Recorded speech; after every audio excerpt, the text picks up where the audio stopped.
Thursday, everybody. Happy Thursday. Welcome to the Dollar Hour. I am Deontay Burton, a.k.a. Mr. Short Dollar himself.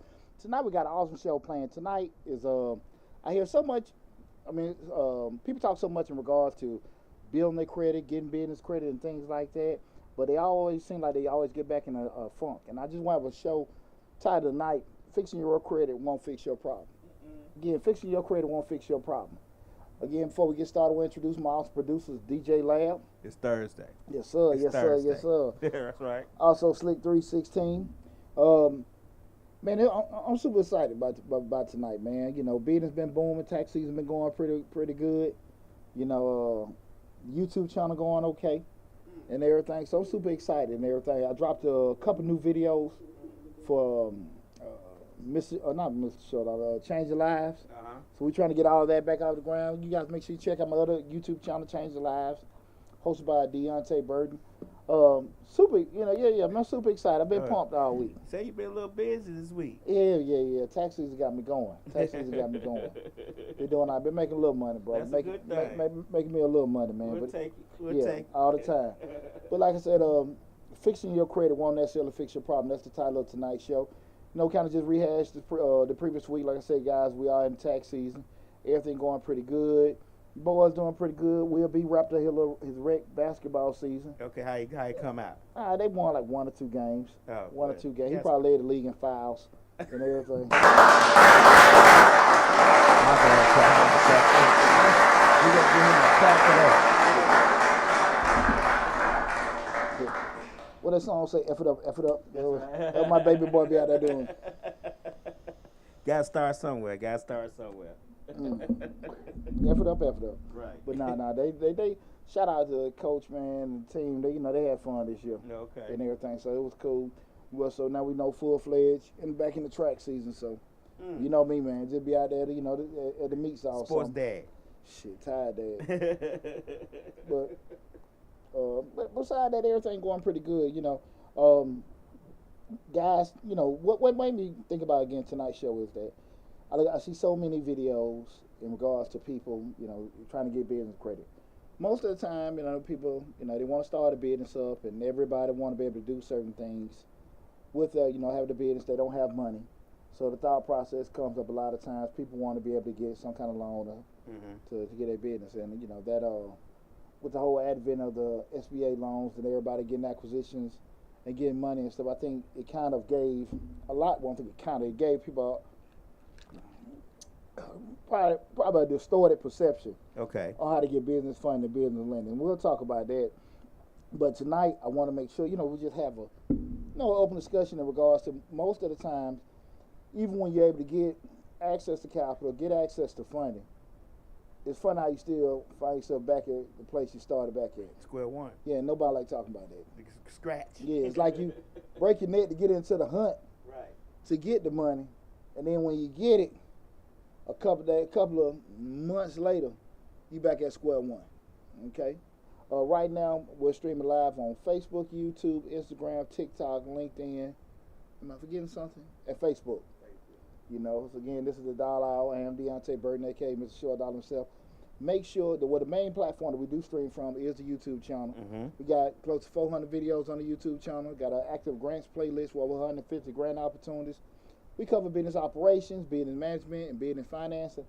Guys, go to the YouTube channel. Mr. Short Dollar, that's the main hub where all the videos are stored at. I know we're on all the other platforms, but just to take advantage of all the great information we do have on the channel, go to Mr. Short Dollar YouTube channel, regardless of where you're looking at it right now, and just subscribe to the channel. And make sure you hit the bell to get a notification each time we upload a new video, right? That's right. Guys, okay, when we start talking about business credit, you turn on your go on any social media, you got a lot of people selling, get business credit, just show them this, what they tell them, get your EIN, get LLC, your DUNS number, get some trade lines or something like that, and you can get, a business loan, right? I just wish one of these people that make these damn videos would actually walk into a bank and and prove that, hey, this works. Right. Because, brother been in the game 20 years. Right. I ain't never known it to be that easy. Just get this and get that. And voila. Man, you go in there and get laughed right out that branch. And unfortunately, so many people, they go down that road because they want to get business loans, they want to grow their business and stuff, because they may more than likely have some kind of challenges on their personal credit. So I won't use my personal credit, I'm using my business credit. Right. So I'm going to do these particular things. And far too often, people don't understand credit. They don't, not even the whole issue of credit, they don't understand financing, period. Right. So if you sit there and say to yourself, here's just a little nugget with everybody. If you get into a situation where you're actually, you've done all these things to actually get, access to capital, get a business loan, a lot of times it's not necessarily that you got the loan, it's at the cost of what you got the loan for. People don't necessarily sit here and tell you, hey, you can get a $30,000, $40,000, $50,000 loan, but it's going to be at 15%, sometimes 20%. Most of your business credit cards start off, you're not established business, 25 to 30%. Oh. So we start, and that's just real. Right. Go get your Chase card, see how it goes. Okay. I'm just saying, people don't understand that because they want it so bad. Not looking at the downside, and the people that are promoting it to them don't get them the whole picture. Yes, you can get this, but it's at what this costs. Right. And because you're not versed with that, and that's not your world, you're just so busy looking for that carrot. And they're waving it in your face. You can get this, you can get that. Showing you how good they living off of it. There you go. Right. And that's probably one of the biggest downfalls. And I want to discuss that tonight because, again, like I said, just fixing your credit, it ain't going to necessarily fix your problem. You still going to have other issues come about it. That doesn't mean not try. That doesn't mean you don't work on your credit. That doesn't mean, give up on everything. It means, like I always say, plan. Plan to get ready. Because that's the thing about people want to avoid. When you get a person like me that comes and tries to explain certain things like this, a lot of times people avoid it. Deontay just being negative. He's just saying this, that, and that. I'm not being negative, I'm being honest. Right. I've got SBA loans. I've dealt with this. I've dealt with banks and lenders all the time. I got a finance degree. Okay, you're right. I might know what I'm talking about. Just a little bit. Yeah, I actually can prove that I've acquired these loans. This is all pre-pandemic, So I've been through all those grueling things, sitting with these banks and all that kind of stuff, I'm an accountant by profession. I've done all these government audits and stuff like that. So it's not like you're talking to somebody just making something up or shooting from the hip. But again, I just to say that typically when you start dealing with some of these people, and I'm not saying they lying, I'm just saying I would try to make sure I get some kind of proof. Research. Yeah, do some research, do some proof, and get some proof. But also, even if they got it, look at the product. Now, if you sit there and say to yourself, look, I done had foreclosures, I done had repos and all this kind of stuff, you shouldn't be shocked if you're going to get offered a bad deal. Right. So let's just be honest with that. Okay. Like, you shouldn't be shocked if what you offered really is not a favorable situation. Right. The interest rate is really, really high. Interest rate really, really high. The terms are short. Everything is just bad. Down payments, collateral, all that kind of stuff is just coming up. We can't be shocked at that. Now, that may just be, and you got to be realistic, that may just be your entrance into the door, getting everything started. You'd be okay with that. Right. It's not as if, okay, that's what you got to settle for, that's the last thing possible, but that's your interest back into it, right? Anytime we have any kind of setback or anything that may not be favorable for us, and we got to start over from scratch or rebuild, I'm going to say never, but it's difficult to rebuild from the point that you were at before when you had no scratches on you. Because we know just basic society, say if you get incarcerated, it's already difficult if you have a clean record. Right. Just to, find employment, get certain things done. You put a blemish on you, it's just going to be challenging. Just that much more difficult. Exactly. And you got to be realistic with that kind of stuff. So you can't sit here and just get upset because you're not getting offered what you think is fair. You got levels of fair. Fair. Right. It all depends. Yeah, there you go. There you go. So I think the more that you can educate yourself with it, and I understand, you're looking at it. I'm going on YouTube, I'm Googling, and I am educating myself. What I say is go to some of these banks, talk to some of these business lenders, get some information, get in uncomfortable conversations, or you got to be transparent or something like that. We had a conversation a couple of shows back about lending practices and getting loans. And that was a time, I want to say it was a few years ago, that was a time when everybody promoting you got to have black banks so they'll loan us more money and all that, so they'll loan us money quicker and give us favorable terms. But you were speaking on that, saying, even though that may be the case on some of them, they still got to make money. They still got to give you loans based on your liability, your assets, stuff like that. And you were speaking on that and saying how things, it may look good to say, but at the same time, they're still a bank. They're still gonna have to do things as a bank would do. Let's analyze the whole theory of the black bank. Mm-hmm. We need to get more black banks to help build more black businesses and give more black people loans and stuff like that. Now, at the end of the day, just show me that. Right. With the number of black banks here, at the end of the day, the bank's still going to have to go off normal banking protocol. Mm-hmm. They got to look at your credit, they got to look at your capital, they got to look at the industry and everything like that. The only banks that can have that kind of leverage to take people that will be at risk just because of your color would be those major banks. Why? Because they have a bigger chain to be able to leverage out and take certain risks like that. You start starting up banks and stuff like that, they're going to be more strict. Mm-hmm. They're going to be more strict because, they're in more of a fragile state. They got to reduce their liability. Exactly. Now, you remember when they were having those campaigns with that Killer Mike and they were going around invest in this bank. I mean, that was just a campaign to get money in, get capital in. Mm-hmm. But theoretically, you can't do that. You can't take them kind of risks on people just because of race. Right. And I mean, I get it, and it sounds good, and it feels pretty cool to try to say, hey, we can get black banks help the community. But if you got a 500 score, and you got all these repos and got all these collections on there, I don't care if you dang plaid. It still can't get you nothing. Right. And people, the problem come up with that is people don't want to spend any time trying to get themselves in the right position. And I get it. I get it. This happened. I got sick. I lost my job. I feel you with that. It just goes back to what I said before. You just got to spend a little time being uncomfortable trying to get yourself back together. But just that whole theory of having that, they still have to go back, and again, they have less leverage to do it. If people are following me with that, if I'm smaller and I'm just starting off, I can't take the chances Bank of America, Chase, or Wells take, right? Mm-hmm. What Truist does, they have all these they have all these billions of dollars in capital where they can may have a community at-risk program where they can go into the black community and do that. A startup black bank can't do that because they don't have enough capital to do that.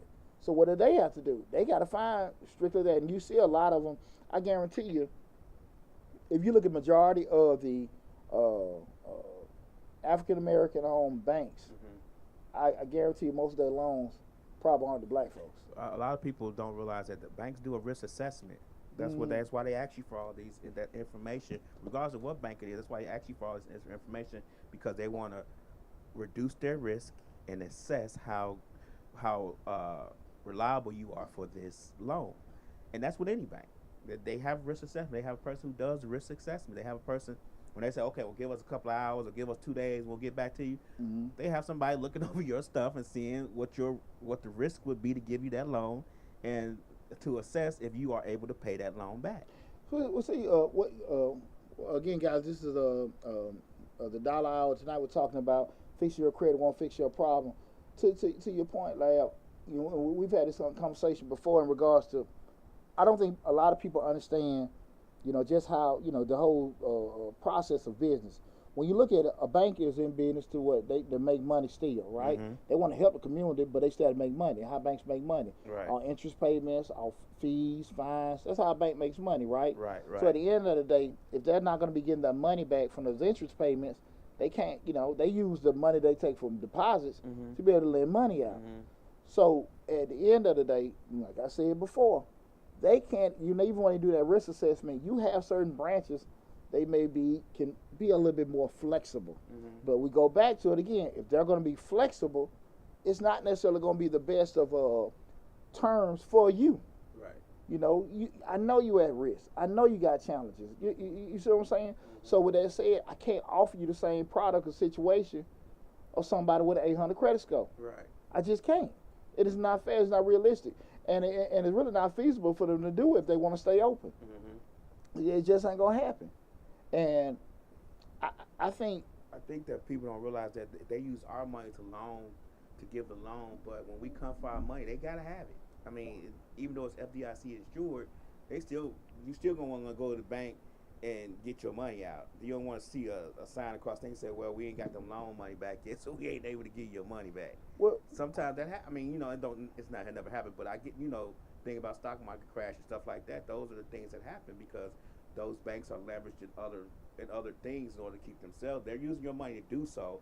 Stock market, 401ks, things of that nature. They're using that money to spread around in other investments in order to make them money. But at the same time, if they give out 200 credit score loans to everybody at favorable terms, who's to say that how long that bank stay in business? Yeah. You think about Washington Mutual, how long they was in business. They were giving out loans like that at one point. Like hotcakes. Right. Hotcakes. I got that $30,000 line of credit. I ain't did one day of business. What, it was like 2003 or 2? Yeah. $30,000 line of credit just signing my name. On a dollar line. Just signing my name. I remember that. Mutual. Woo, I remember that.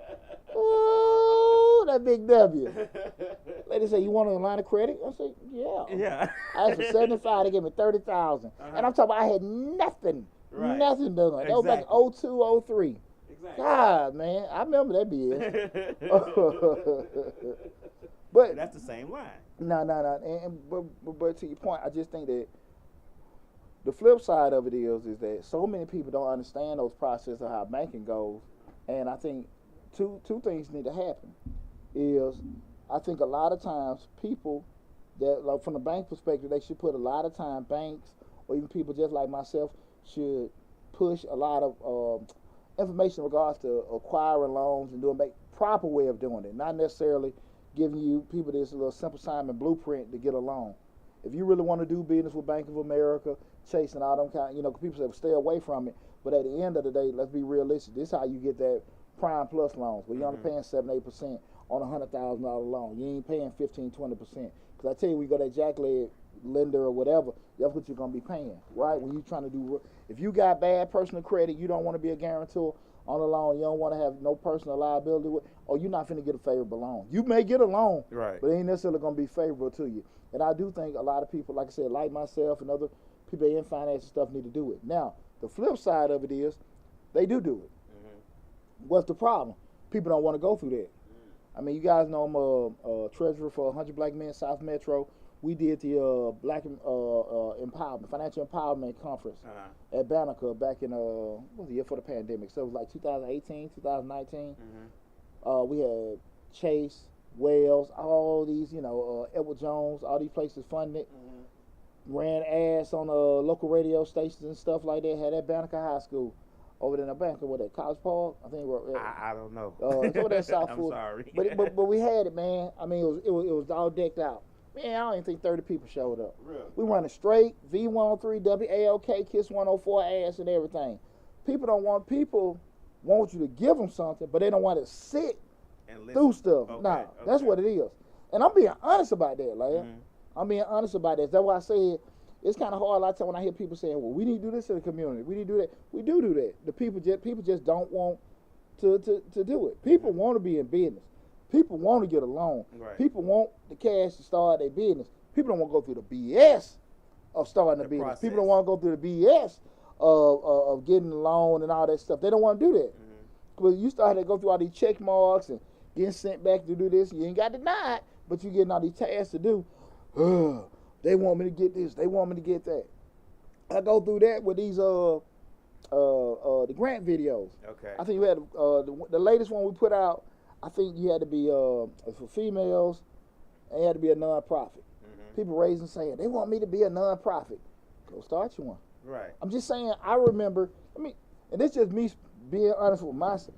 I had to get a $150,000 SBA loan about 7-8 years ago, and they said because my financials on the current business I wanted a loan for, they couldn't give it to me. Right. I already had in my mindset, I'm gonna get this loan, I'm gonna do this, that with my business, whatever. They said they couldn't give it to me.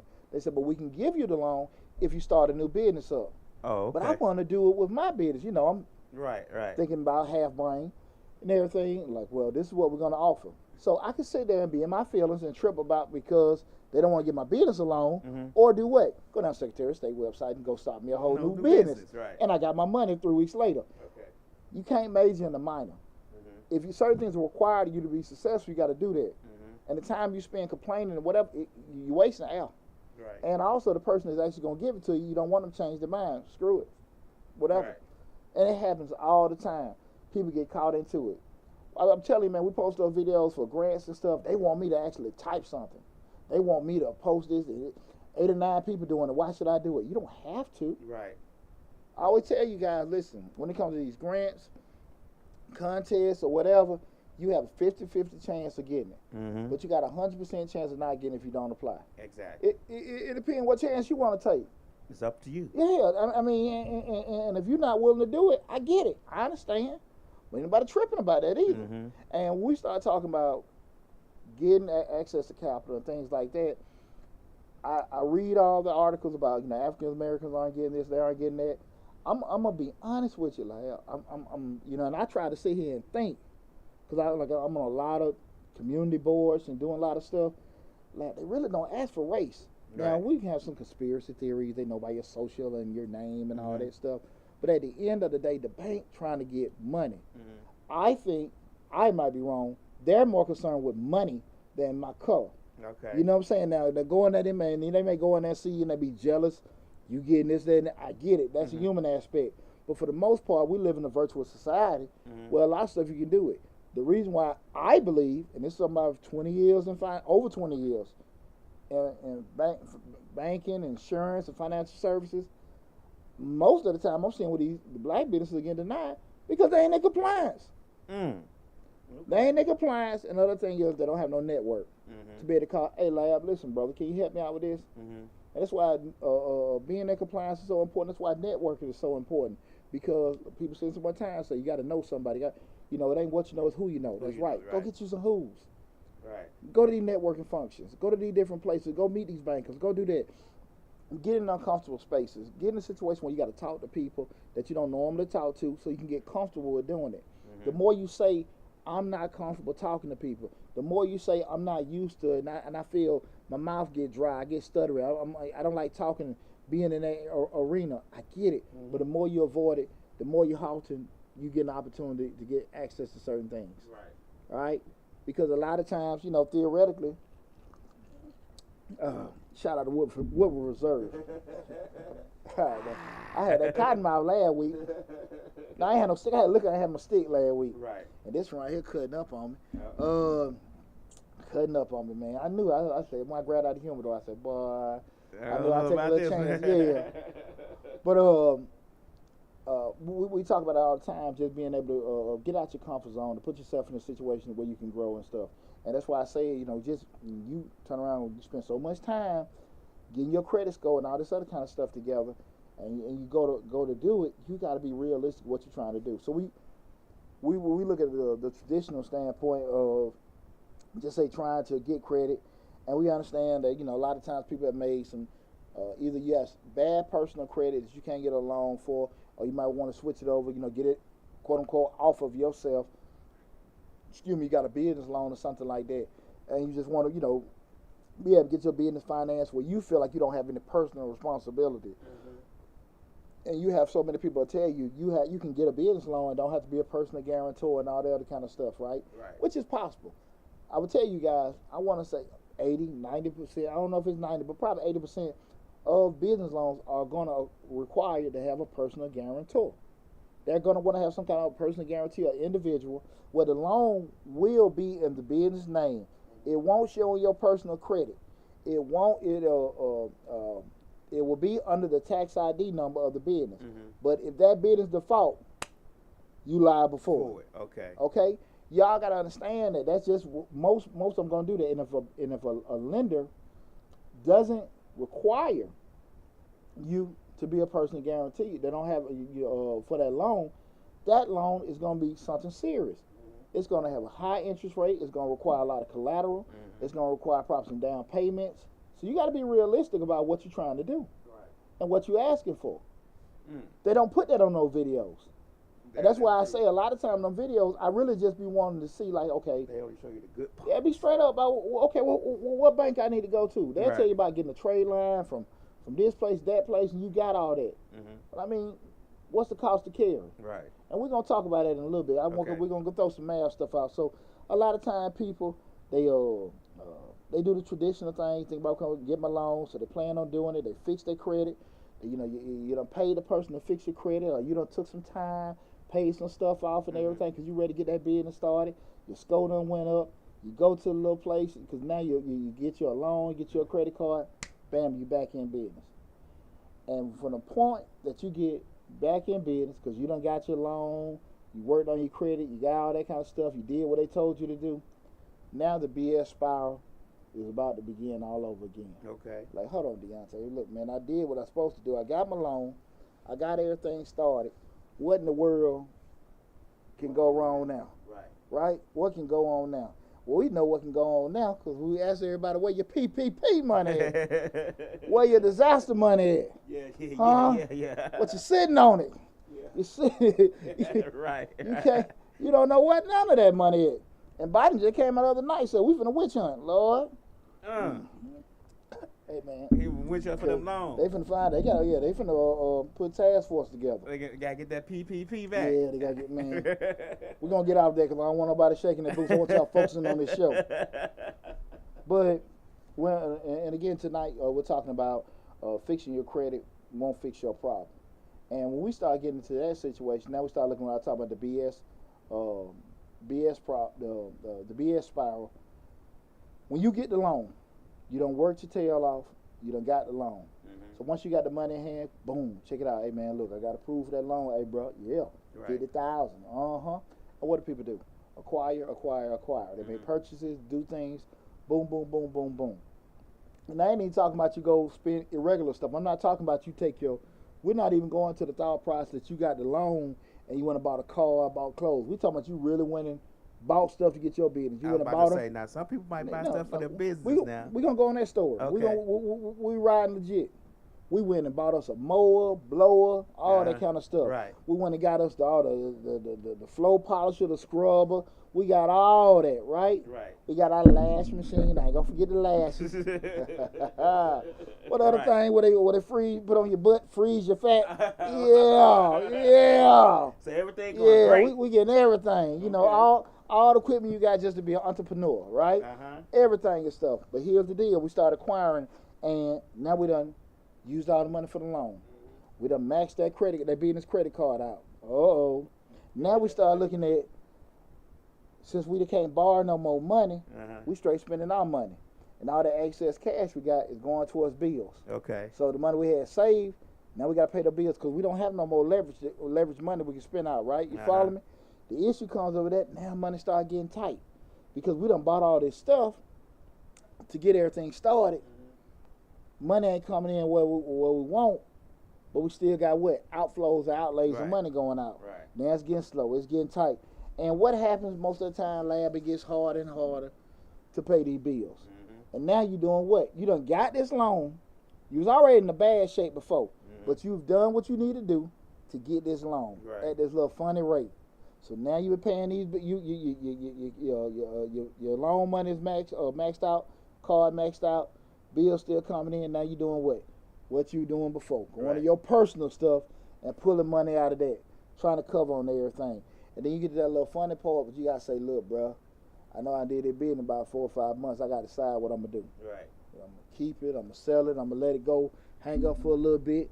You know, you've been on the turnaround, had your job, started your business. Now you got a part-time job to pay for your business. Right. It's a true story, right? I done seen this. It happens all the time. Hey, they come to my office all the time with this right here. You got to make that. You had that little fork in the road. You got to decide if you're going to keep or you're going to sell your business, right? We still trying to figure it out.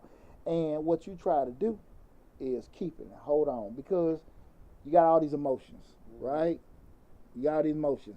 I don't want to be a failure. I don't want to be a quitter. I don't want nobody. I'm embarrassed because I don't want nobody looking at me because as soon as I got my business, I was taking all these pictures. Hell, we had a $10,000 grand opening. You know what I'm saying? Right. We had it all. We had the 360 camera. We were, all right. You know. And now all that money gone. Mm-hmm.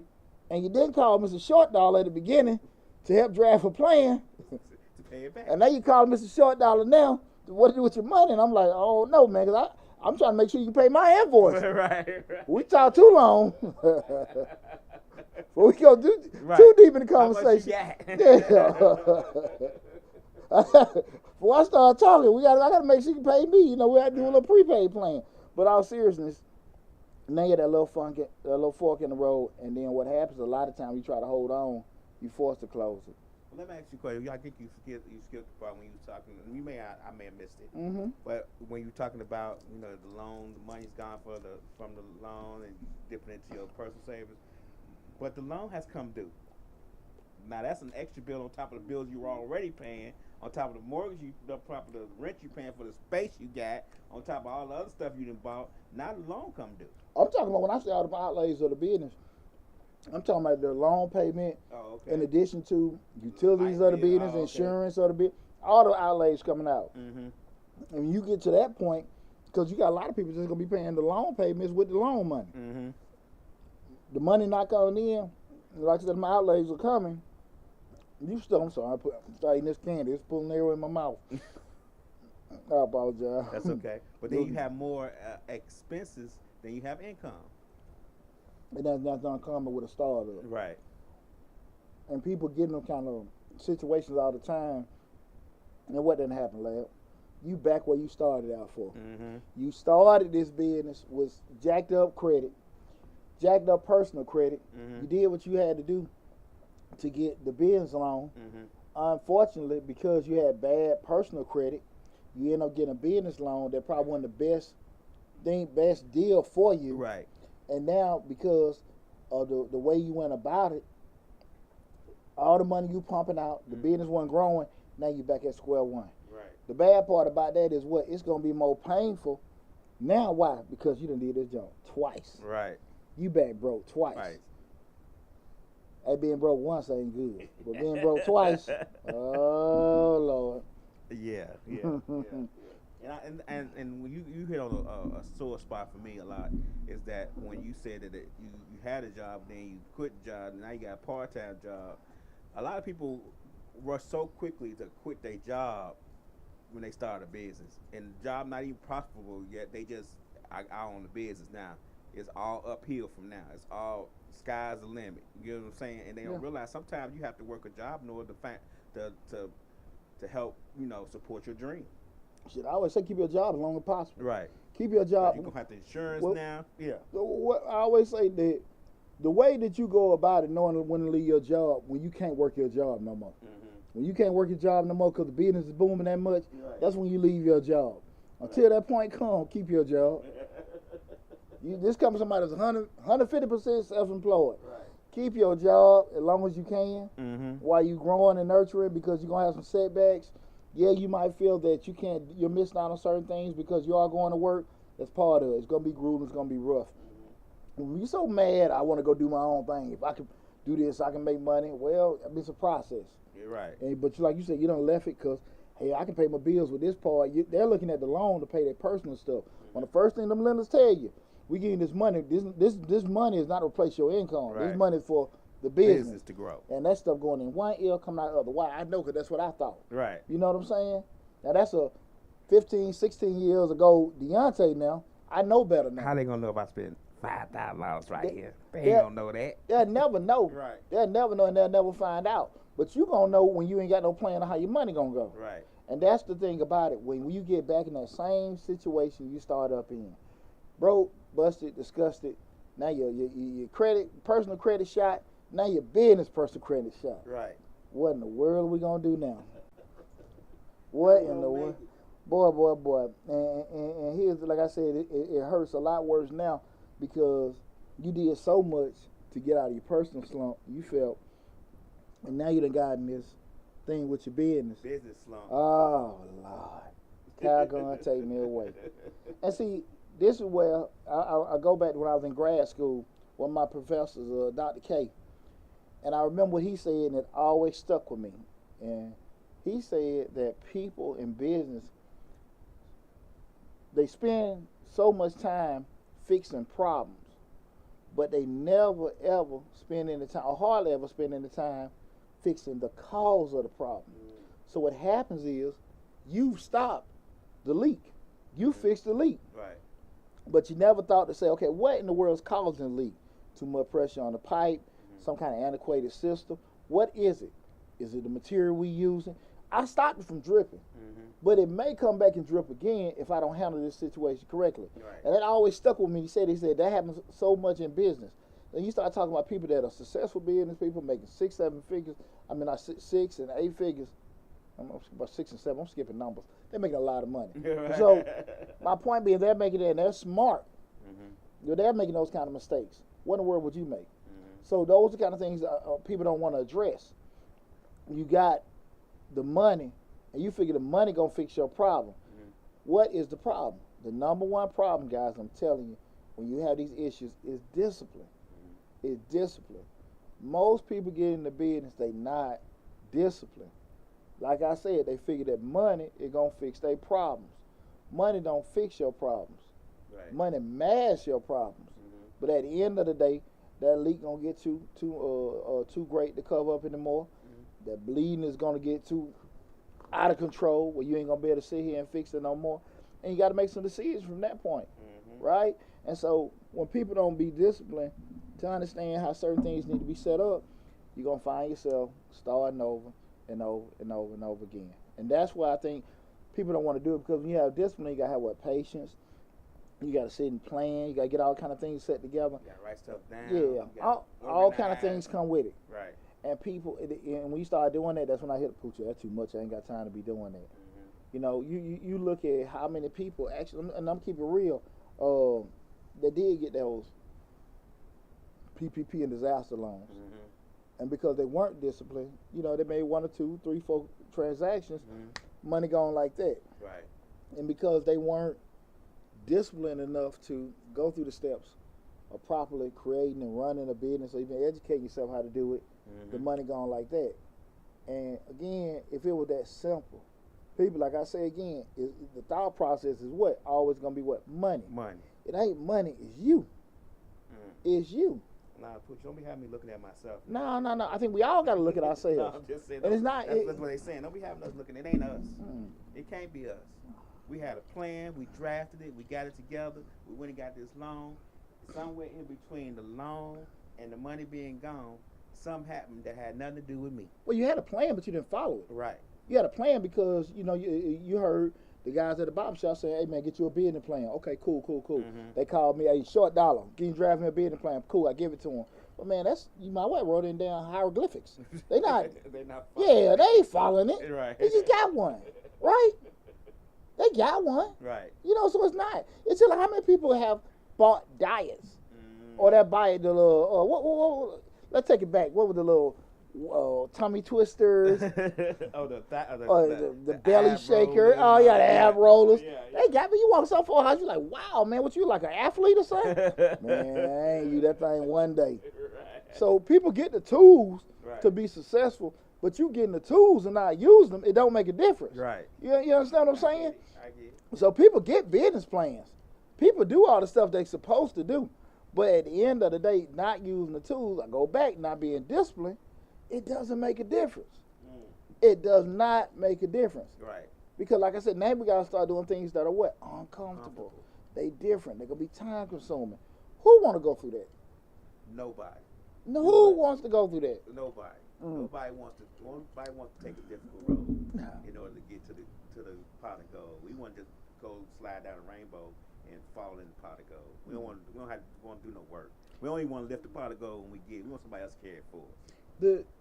You have a few people out there that can consistently put themselves in situations when things don't work, and let me call a lender up and somebody, they know that you in a hole and they give you money, i.e. Donald Trump. You know, because they know at the end of the day he got some kind of mojo. He know how to make money. He know how to make money and pay off those debts and then get him some money. But that's a talent he has. Right. And I watched some on a documentary today about that, how we ain't gonna go too deep into how stock market works and how this capital group may be a part of that capital group, and that capital group, if they get leveraged too much, they'll loan them some money because they know they're gonna make money. So you ain't talking about no $1 million. We talking about 700 million, 3.5 billion. They learning each other for the stock. You get what I'm saying? Yeah. Short selling and all that stuff. So it was actually a very interesting documentary.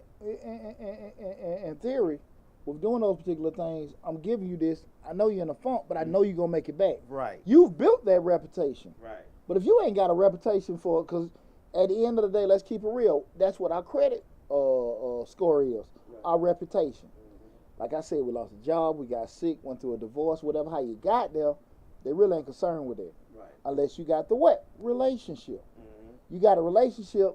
Hey, Steve, man, look, I've been banking with you all these years. I come meet with you every month. You know how I am. You know what happened. Right. You know what? I get it. I get it. You can get the money, right? But you didn't want to network. Right. You didn't want to do that. Like the same energy you complain. I done had an account in Chase for 15 years. Y'all can't give me no money? Who are you? Right. Who are you? But when they know you and y'all got a relationship, that's the thing. We're trying to what? Fix the problems. Mm-hmm. It's not the cash. It's not acquiring the loan. It's the problems you have. Not networking, not being, educated, knowledgeable about how to do certain things, not being disciplined. Those are the problems you got, right? Mm-hmm. Those are the problems. And far too often we spend so much time, don't want to be accountable. We don't want to blame each other. We want to blame everybody other than us. What you about to say, that? I'm going to say, but one thing I do want us to remember, I'm playing devil advocate, is that neighborhood banks are not the same no more. You can't, you know what I'm saying? You used to, way back in the day, I guess way long time ago before I was born, you could have a personal relationship with your personal banker, but nowadays the personalized service is not there like it used to be, because banks are not necessarily neighborhood banks now. They're not even located, or their corporate office is not even in the state in which you bank. So I think a lot of times that personalized service that you would know your banker is not necessary, because you may go in there and I may know Poochie and I've been banking with him for 15 years and come in the next day and Poochie gone because Poochie found another job somewhere else that's better paying. You get what I'm saying? So now Poochie the new banker that's behind the counter I'm talking to don't know me, because he ain't seen me, because he's new. He done took Poochie place, and I'm like, well, Poochie know where he go. I don't know Poochie. Better take him to lunch. You get what I'm saying? Yeah, but you better take him to damn lunch. The turnover rate sometimes prevents you from being that personalized person, that having that personalized service and that relationship with that banker. I totally agree with you, Larry. Okay. But you better take him to lunch. You better meet the new guy. Okay. You better focus less on what you can't do. Right. Focus more on what you need to do. But I just wanted to throw that out there. That caveat is probably why people find it daunting to make that relationship with the bank, because banks are not necessarily personalized services anymore. Especially when you have a lot of online banks. You don't even see people on the online banks. You can't get a personalized service with an online bank, because all they telling you is just email us and we'll get back to you. But the reason why you're going to the online bank is not for relations. You're going to the online bank because they're cheaper. Okay. That's the reason why you're going to an online bank. That's the reason why you go there, because you don't have to pay fees. Uh-huh. You got, you can do transactions without paying any kind of bank fee. That's why you're doing an online bank, because you don't want to pay fees. Okay. And an online bank can do that. Why? Because they don't have any kind of overhead. So that's why you do an online bank. Mm-hmm. You need lending and all that kind of stuff. You better go the traditional route. Well, they have lending banks too now. Lending Tree Online. Think about that stuff. I'm just saying as a personal on this side.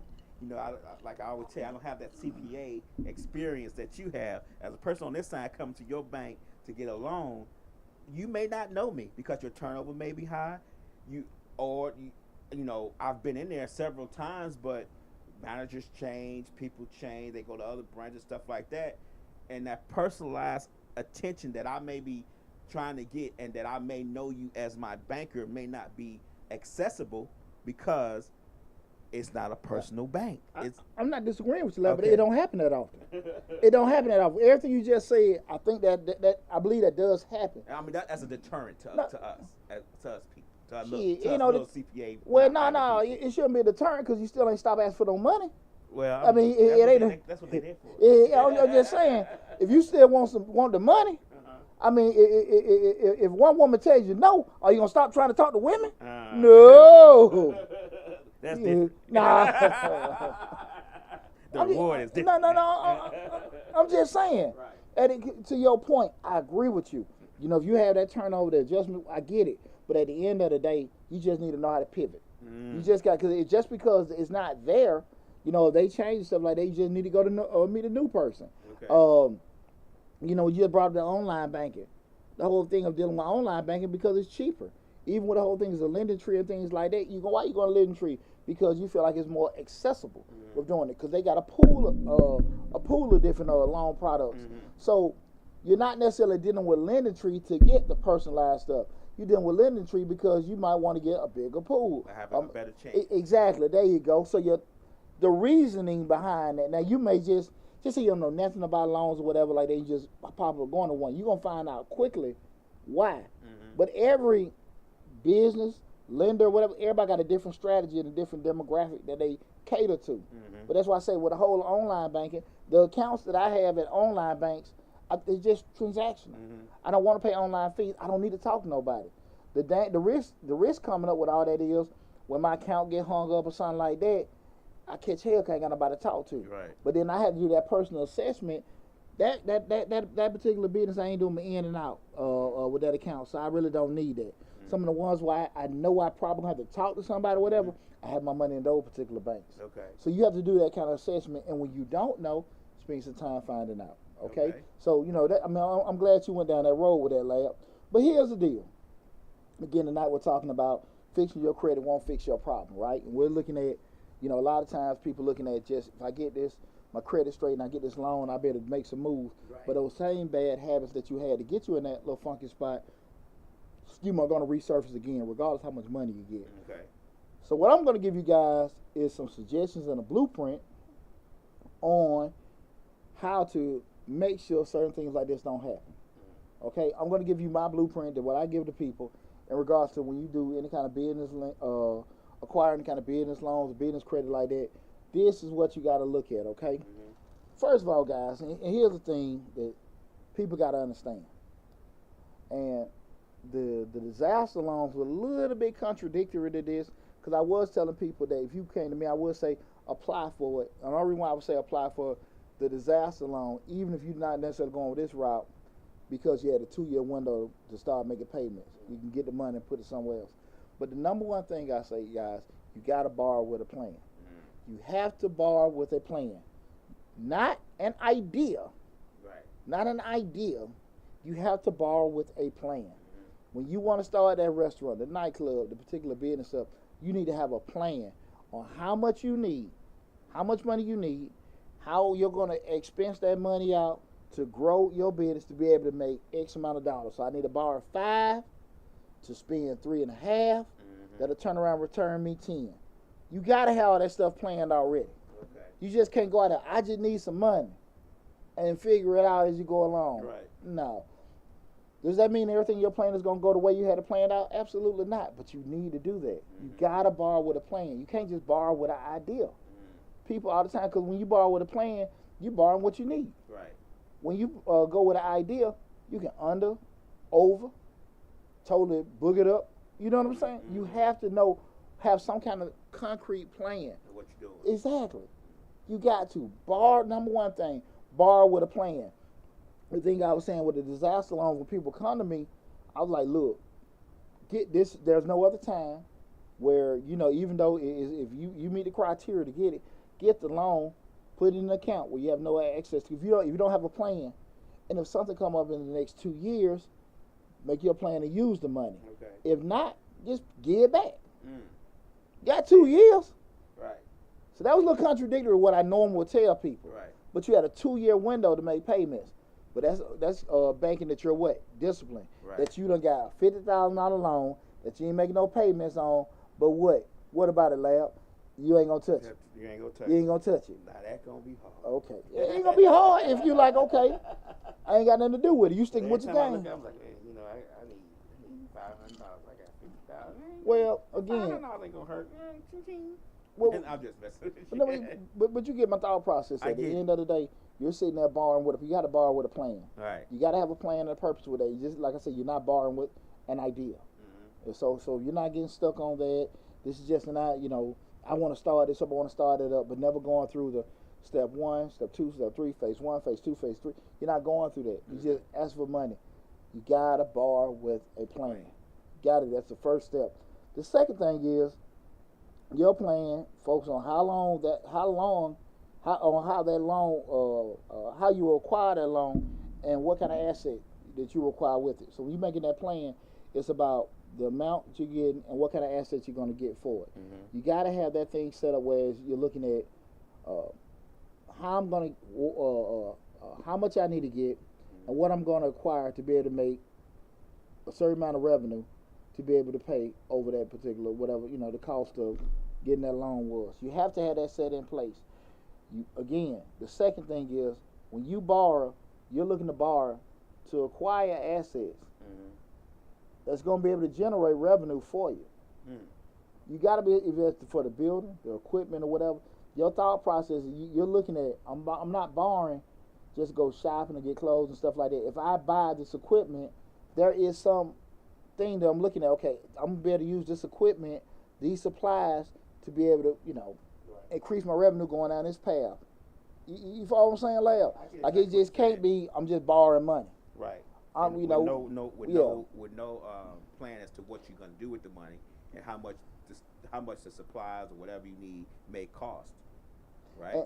Exactly. Your cost analysis. What we call cost benefit analysis. Right. And you have to make sure that whatever those who see it, and going back to that plan, you got to make sure that you're looking to make acquisitions that's going to have that kind of direction to go into. Right. Right. The third thing is very, very, very important. Right. And we did this all the time.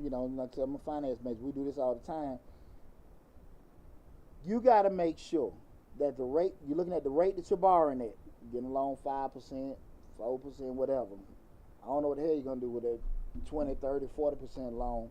But you got to make sure that the ROI, that return on investment, or the rate of return that the revenue is generating for you is higher than the cost for you to borrow. Okay.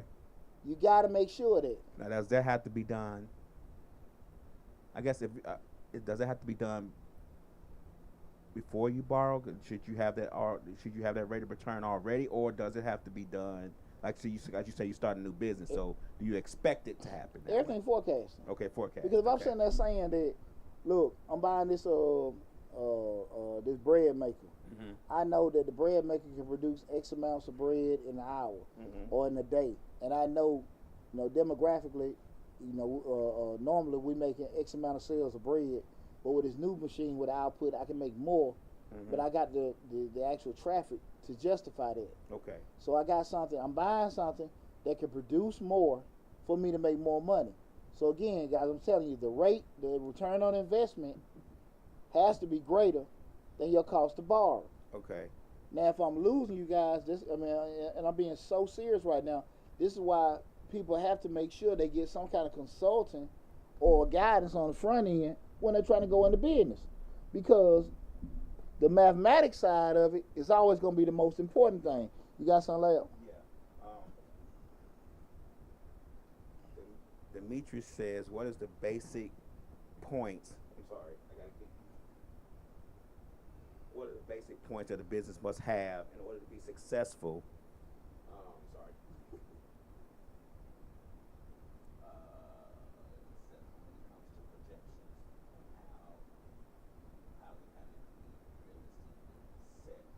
When it comes to projections.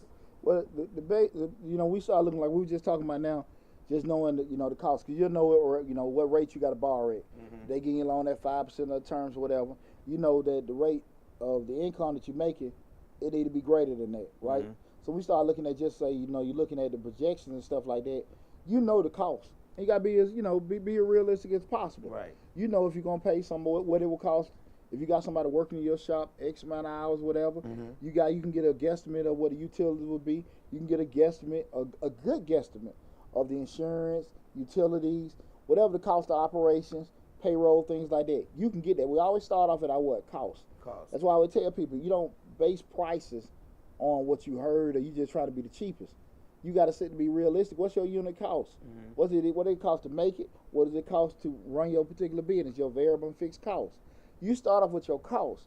Once you got your costs, then you can sit here and make your prices. Then from that point, when you got your prices, you can be realistic about how much traffic, how much sales you're gonna have.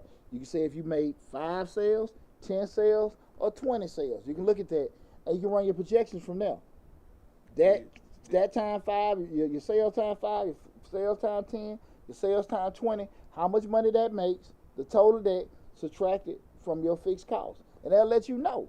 But you got to do all that stuff on the front end. And when you talk about sales, and this is part of Demetrius, without being in fantasy land,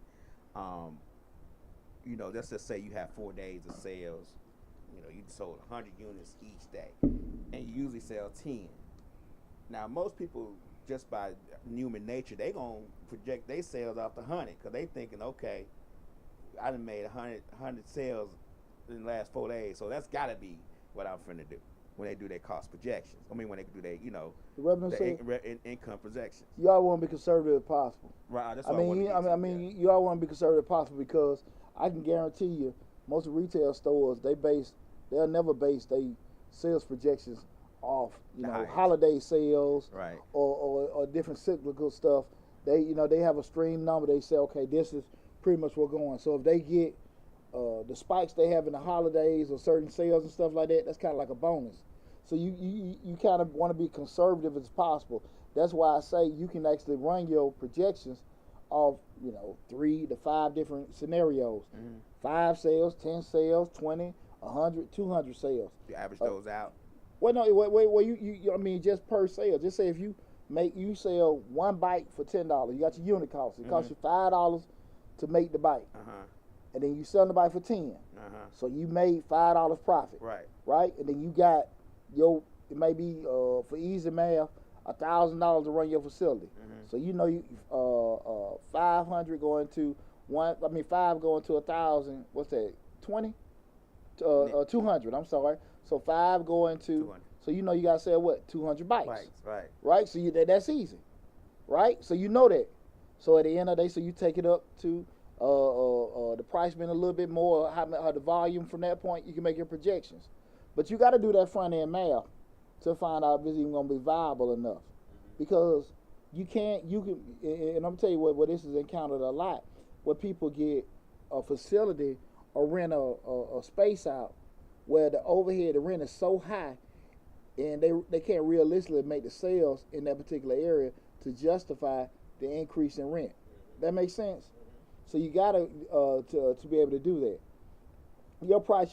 So even if you say, okay, I'm going to increase my price, you know what to make it. So if you say I'm selling the bike for 10, I move on Cascade, I get a place in Buckhead, I might can take the price up to 20. Still take me $5 to make it. So instead of making $5, now I'm making 15. And then I can divide that by that, but the rent has went up. Because you in Buckhead. Exactly. So you can do all that kind of stuff. You know, I'm giving y'all some of my secrets, guys. So y'all. And Demetrius said, well, is modest or conservative, or is that the same? I think it's the same. Modest and conservative is exactly the same. Yeah. They say, what about these people selling their houses to make money for their business, but still having to live and pay bills somewhere else? I did the video the other night about that. She said your house. We're gonna circle back with that after the show, and because I did that was the live feed the other night. Should I buy or sell my house in 2022? In this market. Okay, now we just went over just that rate of return. I just gave you guys a whole little analysis on how to look at it in terms of you need to make sure that your rate that you're selling these items for is greater. The ROI is greater than the cost to borrow, right?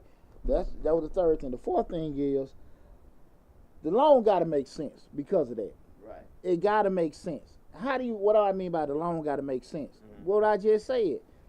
You don't borrow money at a rate higher than you can get a return on your investment. You can't do it. If you know you're gonna be sitting there borrowing at 15, 20, 30%, the cost to carry that loan, the payback for that loan, you know you ain't gonna be able to pay that back with sales because you still got to be in business to pay your overhead. You still got the overhead that you already had before. Exactly. Right. So it got to make sense. If the math don't work, it don't work. You'll constantly be, you can't be in business really over leveraging yourself and and with no kind of rate of return. You can't do that. But people don't want to look at the math side. I ain't got time to figure that out. People come to me when, I mean, really, to be honest with you, well, I can't do that. Too late. Right. You want me to come out with something? I mean, I'm an accountant. I ain't no magician. Right. You know, I wish I could abracadabra and poof. No. I think a lot of times that's what we were talking a while back about businesses and people rushing to get buildings, to get a physical brick and mortar location for their business because they think it shows success. And we talked about sometimes you just have to do business out your house or do business. So like you said, you used to do it out your kitchen. Yeah. Because you have that cost of renting that spot may be a lot more than what you are bringing in. And people I think people are success and they think, oh, we got to have a building. It's got to be a building because that only shows success that way. And that's not, if like you said, if it don't add up, it don't add up. But unfortunately, most folks ain't trying to find out how the math going to work. You got to be able to do that. Like I said, it got to make sense.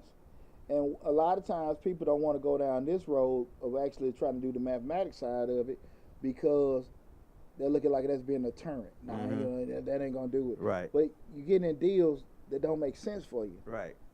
That's what don't make, stop trying to look at that's being negative. Like I said, I hear it all the time. Well, no, you trying to block my, I'm not doing that. I'm telling you, the math don't work. It just don't work. The deal got to make sense, right? That's the third thing. Well, you got to. I mean, the fourth thing, the loan had to make sense. But it's the fifth thing. This is the most important, guys. Again, I can go back to it all again. You got to be patient when you're going through this process. You got to be patient, because you can have so much enthusiasm and love to try to start a business up or get out your, be so hyped to get out your situation. You don't do the most wisest thing for yourself. You put yourself in a situation where you got to keep starting over. So you want to be patient. You got to make sure that you stay focused. Stay focused. Stay on that plan. All right, stay on that plan, looking at it. This is what we wrote down. This is what we want to do. Remember, plans adjust. I get it. Things change or whatever. You have a COVID-19, you get restricted. You may got to pivot one or two ways, make adjustments, but stay on your plan. Stay on your plan. You got to work diligently. You got to work hard. Okay, we say work hard, work smart, and all that. But you're going to do some kind of work. If you want to call it smart or hard, but you got to work and stick on that plan. But again, we go to the most important thing. I'm telling you guys, you gotta be disciplined. Okay. You can't get around being disciplined. Okay. You gotta be able to do that. Because if you're not gonna be disciplined, I'm telling you, it's gonna come back and bite you in the butt. Okay. So tonight, guys, we talked about again, fixing your credit won't fix your problem. So I hope I kind of gave you guys some strategies, some enlightenment in regards to some of the things that can cause you to still have issues, regardless of what you do to quote unquote fix your credit or to get that business lane. Those same things that put you in that particular situation on your personal side is eventually gonna come back and bite you on your business side because you didn't take time to do what? Correct it.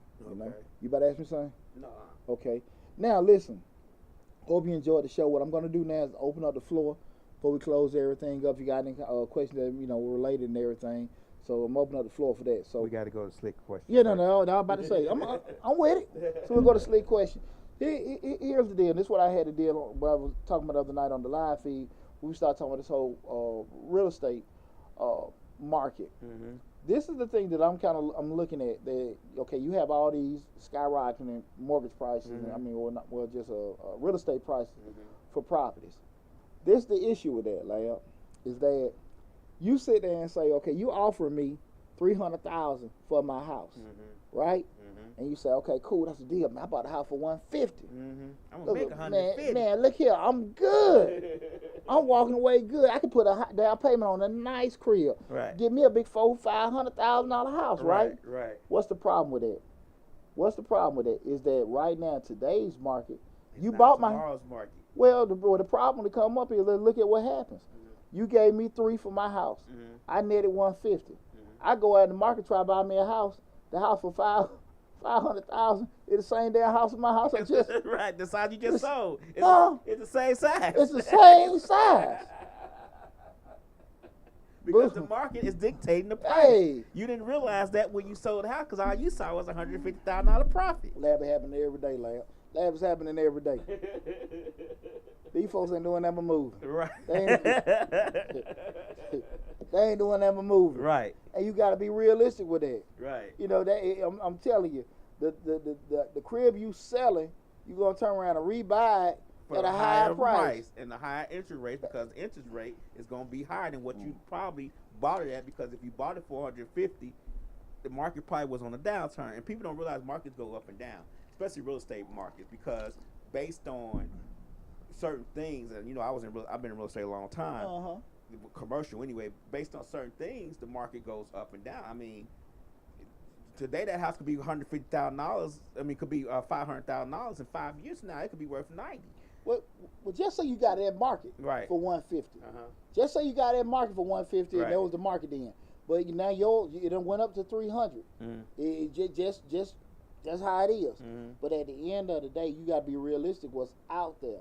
Right. Because what you got offered, then the same house on the other side of town, where prices are higher, that you want to go to, you get the same crib. Probably a little less square footage. Man, come on. Because the market, the reason why you're able to sell your house for $350,000 or $300,000, you only bought it for $150, is because the supply is low. Exactly. And if your house is going up, you have to realize that every other house is going up too. Yeah, that's exactly what I talked about, the whole basis of supply and demand. That's why home prices are up. That's why rent is up. The inventory is small. So that's why, because we all know if there's a lower supply and demand is increased, prices go up. All right, if not a big demand for it and it's a big supply, prices go down. Right? That's economics 101. Right. We know that, right? You learn that in class. So when you first sit down in business class. But you get that, and so when people get in those situations, that's the thing about it. Now, I will say, if it's a rental property or investment property, and you sell it and take that residual to go, or the profit take that and go get you another primary or something like that, I get it. I get it. You say, okay, cool. You doing that with investment property to do that, I don't necessarily know still same thing for the light kind about doing that. But in terms of you able to make a down payment on your primary to get rid of one of your investments, I get it. I get it if you do that. But primary for primary, the math just don't work. And this one time, I don't mean to cut you off, but this is theoretically, this is the time where math really don't come to the equation. It's just that the whole point of it is the money profit that you make is just not going to go as far as it would in a quote unquote normal market. Right. Slick say that are we in a housing crisis? I don't believe so. I believe a lot of times when like gas prices, when they go up. See, people don't, when gas prices go up to, let's say, $3.50 a gallon, they already have in their mind a set amount they want you to pay anyway. They take it up to $3.50 and take it back down to $2.75 because they want you to pay $2.75. You know what I'm saying? The amount that they want you to pay is already set in the price that they went up to. So a lot of times with these markets, especially with the real estate market, they keep the supply low because they want to get the mortgages high. They want to get them high. Then they have a set amount and say, okay, we're going to get this mortgage up this month, and we're going to think we're giving them a break, and we're going to bring it down by making supply a little bit more. You get what I'm saying? You think about all these houses that's $500,000 and $600,000 where you look at it, you like, this house ain't got nothing but one garage and one bathroom. Yeah. But what's the key with all that? You got accessibility still to go get it. Right. If you qualify, you still can do what? Get the loan. When I think of a housing crisis, I think back to 08, 09 when pretty much all the values dropped, and then you couldn't get any loans. Exactly. Interest only, prepayment penalties. Boy, that one folk was jumping off that 20th floor. Right. Black. Boy. But the supply being low and the demand being high, that's just pretty much business. Yeah, but like I said, you can lease in a capitalist society. But you still got access to make money. 08, 09, you couldn't do anything. Right. Prices dropped. You had a super overage of inventory. But you still couldn't even buy nothing. You had cash. That was it. And they was hitting the big boys because I know I was working for a real estate company, and he called us. He was like, they didn't call my, and this is an astronomical number I couldn't believe. He's like, I need to pay $800 million in 30 days. I'm like, what? So they had called his loan. And they did it with a lot of people. Right. I told you I woke up one had a $30,000 line of credit. Woke up one morning $5,000. Figure it out. Right. My smart butt couldn't figure that one out. Got to walk the plank, Deontay, because this ship is sinking. Right. And it's sinking fast. Goodbye, 3 sons. Right. Boy, What about you? See anybody else got any questions? I'm trying to skim through. Anybody got any questions? We got the floor open right now, guys. So if you got any business or financial related questions, we've got the floor open right now. We just had a show where we talked about fix your credit, won't fix your problem. Real good show, real good thing. But right now we got everything open in thing. Nothing else. Nothing else. Okay, well, man, I think we had a good show tonight. I'm looking at all the other platforms. I want to tell everybody from the bottom of my heart, I appreciate you guys tuning in. Again, make sure tonight, again, we talked about fix your credit, won't necessarily fix your problem. You make sure that you go to the YouTube channel, Mr. Short Dollar. Subscribe to the YouTube channel. Like I said, that's our main hub. Where we got close to 400 videos. I think we got 3 grants live right now. Then I got another one coming out, I think Sunday or Monday.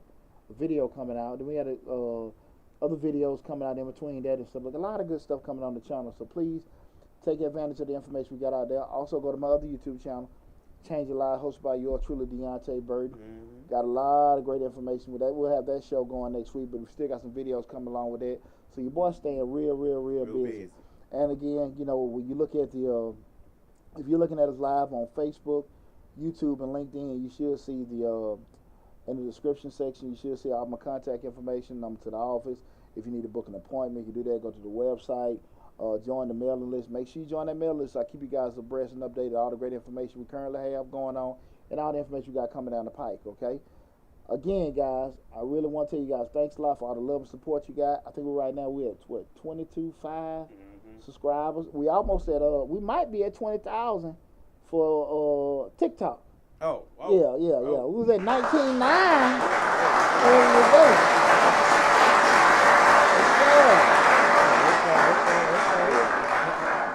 Ain't nothing been bought here. It's all grinding and working, baby. That's right. So, you know, but I just want to tell everybody from the bottom of my heart, I appreciate all the love and support, and keep sharing the information, keep checking out the videos, keep liking the videos, leave your comments. You know, I don't never look at a comment being good or bad. It's your comment, what you want to say, But you better be ready for the response, you know. But right. Serious business, thanks to everybody for all the love and support. Be safe out there. Talk to you soon.